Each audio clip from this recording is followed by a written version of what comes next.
સુરતમાં એક સાથે 75 સ્થળો પરથી નમો યુવા રનથી વિશ્વ રેકોર્ડ સર્જાશે। એક સાથે લાખો યુવાઓ આ મેરેથોનમાં જોડાઈ વિશ્વ રેકોર્ડ બનાવ્યો। યુવા પેઢીને નશાના દૂષણમાંથી બહાર લાવવા મેરેથોનનો મૂળ ઉદ્દેશ્ય છે।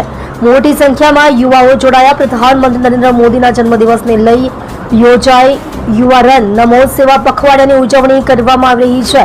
નશામુક્ત ભારતના સંકલ્પ સાથે 3.6 કિલોમીટરની નમો યુવા રન સુરતના VNSGUના મુખ્ય ગેટથી રન યોજાઈ હતી। 10,000થી વધુ સ્પર્ધકો મેરેથોનમાં જોડાયા। નમો યુવા રનની ટી શર્ટ પહેરી ફિટ ઇન્ડિયા અને ખેલો ઇન્ડિયાનો લોક સંદેશ પણ પાઠવવામાં આવ્યો। નમો યુવા રનમાં શાળા, કોલેજો, સામાજિક સંસ્થા સહિત વિવિધ ક્ષેત્રના લોકો જોડાયા। પ્રધાનમંત્રી નરેન્દ્ર મોદીના 75મા જન્મદિવસની ઉજવણીના ભાગરૂપે એક સાથે દેશના 75 સ્થળો પર કાર્યક્રમનું આયોજન છે। 21 સપ્ટેમ્બરે સવારે